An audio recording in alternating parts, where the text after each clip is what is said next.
חיל ספרא מועמד להיכנס לספר השיאים של גינס לאחר שהפחית 100 קילוגרמים.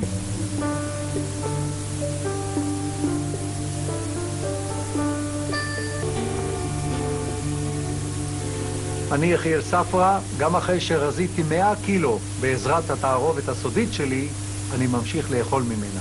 מגיל קטן הייתי ילד שמן בבית ספר, אתה יודע, זה דבר זה כולל סבל נורא, זה כולל סבל נורא. ילדים צוחקים עליך, וילד פולני שמספר לאמא כשהוא חוזר מבית ספר ששני הסנדוויצ'ים לא הספיקו, הוא עושה את הטעות של החיים שלו. כי הוא מדכא אותה, היא מתחילה לבכות, ולמחרת יש כבר 4 סנדוויצ'ים, וכעבור חודש אתה מבין כבר כמה השנים עוברות, בר מצווה, אין מה להלביש אותך, אתה כבר נראה כמו אבא ולא כמו בר מצווה, ושוב צוחקים עליך. אז איזשהו מזל היה לי מהשמיים, שלמרות המשקל הכבד הזה, איכשהו התגלגלתי לא רע. השתדלתי ללכת קצת ברגל, להתגלגל קצת ברגל זה ודאי יותר נכון מאשר ללכת. לא, אבל זה קשה, כי אתה פשוט אין לך כלום, אתה לא יכול לקנות בגדים, המיטה קטנה, כל דבר מפריע. אחר כך הצבא, אין מדים. תיסע הביתה, תבוא מחר. זאת אומרת, מהבקום ועד שהתגייסתי ממש, לקח 2 שבועות ו3 ותבוא עוד פעם. בסוף מצאו איזה מיוחד, ג', אני כבר לא זוכר את השמות, יש ג', יש גדול ויש מיוחד, ויש עוד משהו שכנראה הצבא האמריקאי פעם הביא, אז הוא אפסנאי מצא משהו. זה דיכאון לא קטן, הסיפור הזה של שמן. זה לא טוב לי כלום להיות שמן, ואני הייתי שמן מאוד ורק מאוכל. נולדתי עם עצמות רחבות, זה גנטי, בטח אבא של סבא שלי היה שמן, זה הכל שום דבר, זה הכל בלוף אחד גדול. אתה פשוט פרסר, בלי ביקורת, אוהב לאכול ולא שומר, ולכן אתה שמן. אתה יכול להגיע למשקל שהוא לא מוגבל כמעט. עם בחורות בדרך כלל, תשמע, אתה לא אחד שרצים אחריך מי יודע מה. היה לי דווקא קצת מזל עם זה, למען האמת, מזל שאין לי רבים. או שהבנות האלה באמת היו סוטות שאהבו כזה שמן. כשהכרתי את אשתי הייתי במצב באמצע כזה. מנסה לרדת במשקל, מגיע ל-150, 160 ושוב חוזר. מסתובב הזה סביב המקרר כל הזמן. אני לא יודע ממה זה נובע. זה פשוט תאווה לאוכל, תאווה שלא פוסקת לאוכל. אתה אוהב לאכול, ואתה גומר לאכול ואתה שוב רעב. עניין אותי מאוד לרזות. ניסיתי כל דבר שבעולם. אני לא חושב שיש כדור בעולם שאני לא בלעתי, והמון כספים בזבזתי על זה, הכל היה בלוף אחד גדול. אז שרזיתי כמה קילו, וחבל שעשיתי את זה, כי על כל כמה קילו שרזיתי, לא רק שהחזרתי אותם, אלא החזרתי יותר. ואז קרה הנס. אני קורא לזה נס, מזל אמיתי. יצא לי להתראיין בטלוויזיה על קלטות בר מצווה, שילדים לומדים לבר מצווה מקלטות שאני הפקתי, אני קריין טעמי המקרא בכל ישראל.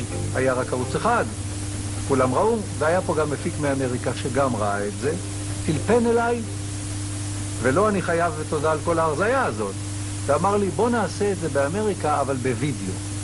הקלטות שלי היו אודיו.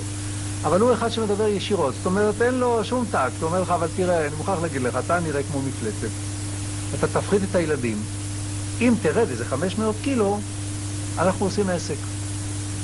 וכאן מתחיל בעצם הסיפור של החיים שלי. אני למדתי את תורת הנסתר בגליל. ולמורה שלי, באחד השיעורים, הייתי נוסע מהרצליה לגליל קבוע, כל שבוע, ללמוד. ולמורה שלי שמה, סיפרתי לו את הסיפור הזה עם המפיק. ואני צריך לרזות. אני יכולתי להישבע שהוא אפילו לא מאזין לי, שהוא אפילו לא שומע אותי. כעבור שבוע כשבאתי, על השולחן, כשאנחנו לומדים, הייתה צנצנת. והוא אמר לי, תראה, בגילך זה בריא, תאכל כל יום 5 כפות מהצנצנת הזאת, לפני האוכל הראשון. עכשיו, צריך להבין, היחסים בין תלמיד ומורה שלו לתורת הנסתר, זה אימון מוחלט. אתה לא שואל אותו למה, למה זה בריא, אתה אוכל. כעבור שבועיים אמרתי לו, לא נעים לי שאתה מכין את זה, אני אכין את זה לבד, תלמד אותי רק ממה זה עשוי, לימד אותי ממה זה עשוי, זה ירקות וגרעינים שמערבבים. בהתחלה לא ידעתי כל כך מה זה אמור לעשות לי, הוא גם לא אמר לי שום דבר, רק אמר לי זה בריא. 3 שבועות אחר כך איבדתי את התיאבון, אבל בצורה שכדי להגיע לסוף אני רזיתי 70 קילו ב7 חודשים. בהרצליה, שאני גר, הלכה בדיחה, ב-12 בצהריים היו שואלים אותי כמה אני אשכול ב6 בערב. אשתי הודתה בזה בסוף, היא בהתחלה לא סיפרה לי, אבל בעיר, ממש בהרצליה, היו שואלים אותה, תגידי, יחיאל, זה סרטן, נכון? ובהמשך רזיתי עוד איזה 30 קילו, ואז כמה חיוכים שלו, קלטתי שזה זה בכלל. כי בינתיים רצתי לעשות בדיקות, אם לא קורה משהו, תשמע, אתה בריא. אין שום בעיות, אבל תשמע, בן אדם מרזה כמות כזאת, ואז הבנתי שזאת התערובת הזאת. הייתי סקרן, ונתתי את התערובת הזאת למומחים. ופרופסורים, מומחי תזונה, כתבו, התערובת הזאת אכן גורמת להרגשת מלאות, ולא מאפשרת לגוף לספוג חלק מהקלוריות שהוא כן אוכל. מומחה שאחד לא מכיר את השני, כמעט אותם המילים. ואז התחיל הסיפור, זה התפרסם במדינה, והחלטתי לעשות צדקה. מהכסף שאני לוקח מאנשים כדי לגלות להם את סוד התערובת, מוקדש ליד שרה ולמעון לנשים מוכות, ואני גאה, באמת אני גאה, שאני מופיע ביד שרה בקטגוריית הזהב של התורמים. אבל ההרגשה של לרזות ממשקלים אדירים, אני לא מדבר על לרזות 2 קילו, אלא לרזות כמויות כאלה, זאת הרגשה שאי אפשר לתאר כמה היא טובה, כמה היא נהדרת. זה גם ממלא אותך שמחה. אני בן אדם יותר שמח מאז.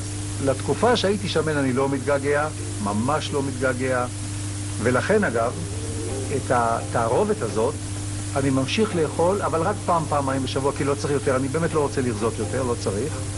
אני אוכל אותה פעמיים בשבוע, קודם כל כי עושה הרבה דברים טובים אחרים לגוף, ושמעתי את זה מהרבה אנשים, ואני חושב שיש משהו פסיכולוגי בראש, הפחד הזה שאולי אם תפסיק לגמרי, פתאום תשמן בחזרה, על זה אני בכלל לא רוצה